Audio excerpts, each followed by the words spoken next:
দুনিয়াতে আমরাই শুধু অন্যায় করছি, এখানে তো মানুষ শুধু ভুল করেই থাকতে পারে। আজ 2 দিন ধরে আমি রেল স্টেশনে জীবন কাটাইতেছি। ওই যে ওই কোর্টালারা যা করবে তাই, আইন আছে তো, আইনের বিচারে ও সে স্যারের কাছে গেছে, সেই জায়গায় সেই অফিসটা এসে সেই স্যারেরা ওর যা বলেছে তাই। যশোর বাহাদুরপুরে পুলিশ সদস্যের বাড়িতে স্ত্রী ও সন্তানের স্বীকৃতি পেতে সকাল থেকে অনশনে শারমিন নামের এক গৃহবধূ।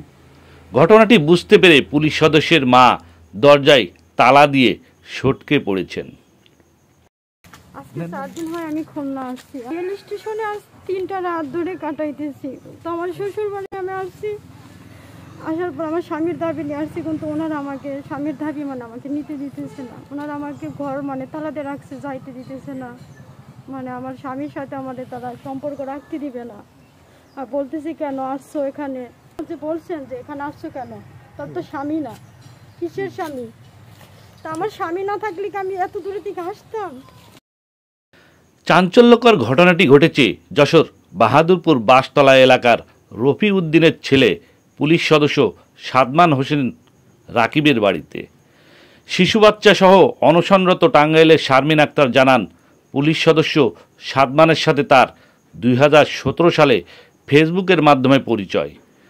2022 সালে সাদমানের সাথে তার বিবাহ হয়। বিবাহের পরে সাদমান শারমিনকে নিয়ে কুষ্টিয়া, চুয়াডাঙ্গা ও খুলনায় সংসার করে। এরই মাঝে শারমিনের গর্ভে সন্তান আসে। সন্তান নষ্টের প্রস্তাব না মানায় শারমিনকে সাদমান বাবার বাড়িতে পাঠিয়ে দেন। কিছুদিন পরে শারমিনের কোলজুড়ে আসে ছেলে সন্তান। সন্তান জন্মের খবর জানতে পেরে স্ত্রী ও সন্তানকে অস্বীকার করে পুলিশ সদস্য সাদমান। শারমিন স্ত্রী ও ছেলের স্বীকৃতির জন্য বিভিন্ন অফিস আদালতে ঘুরে উপায় না পেয়ে আজ সকালে যশোর বাহাদুরপুর বাসতলা এলাকায় পুলিশ সদস্য সাদমানের বাড়ির গেটে অনশন শুরু করেন।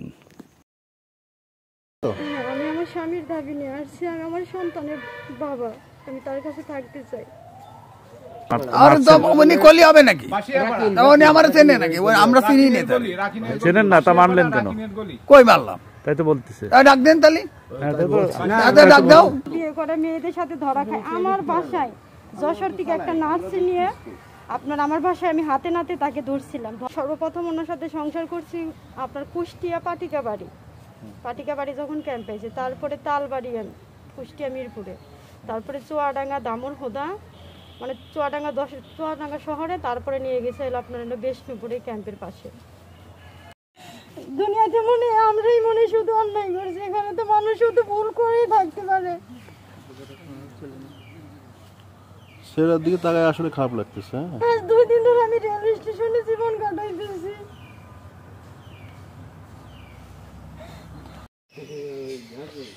আসসালামু আলাইকুম। সাদমান ভাই বলছিলেন? হ্যাঁ সাদমান ভাই, আমি যশোর থেকে বলছিলাম, সাংবাদিক। আপনার ওই যে সেকেন্ড পরিবার, একই নাম তো, শারমিন আক্তার যশোরে আসছে, আপনার বাসার সামনে অবস্থান করছে, অনশন করছে। এই আপনার আত্মীয় স্বজন নিয়ে আমরা যে কয়েকজন সাংবাদিক এখানে আসছে, এই সংবাদ পেয়ে আসছি বিষয়টা জানতে এবং বুঝতে। আমার বক্তব্য, তার সাথে আমার আরো 3 মাসের 13 তারিখে তালাক হয়ে গেছে। ঠিক আছে, 4 মাসের 13 তারিখে জি তালাকনামা আমি আপনার হোয়াটসঅ্যাপে পাঠিয়ে দিবেন। আপনার হোয়াটসঅ্যাপ নাম্বার আছে? এই যে এইটাই আমার হোয়াটসঅ্যাপ নাম্বার। আচ্ছা ঠিক আছে, আপনার হোয়াটসঅ্যাপ নাম্বারে পাঠিয়ে দিবেন। জি স্যার। এই যে বাচ্চাটা সন্তান আপনার না? আচ্ছা আচ্ছা। সন্তান দেখভাল করেন? সন্তানের কি আছে আইন অনুযায়ী আপনি দেখভাল করেন নাকি?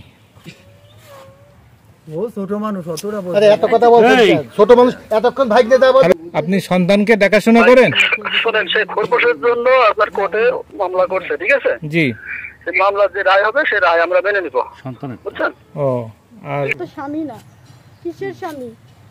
তা আমার স্বামী না থাকলে কি আমি এত দূরে থেকে আসতাম? আচ্ছা, কোথা থেকে আসছেন? আপনার বাসা কোথায়? আমি টাঙ্গাইল থেকে আসছি। টাঙ্গাইল থেকে? হ্যাঁ। বিয়ে হয়েছে কতদিন আগে? বিয়ে হয়েছে আমাদের 4 বছর। আপনি কি এবারে আগে কখনো এসেছেন? আগের বারও আসছিলাম, তখনও তারা আমার গায়ে হাত তুলছিল, অনেক অত্যাচার করছিল, পর আমি চলে গেছিলাম। আচ্ছা 3 দিনই কি এখানে আছেন? কোথায়? না আছে আধা ঘন্টা আগে, স্টেশনে 1 ঘন্টা মতো আগে। এখন কি বলেন আপনাদের আন্টি আমাদের কাছে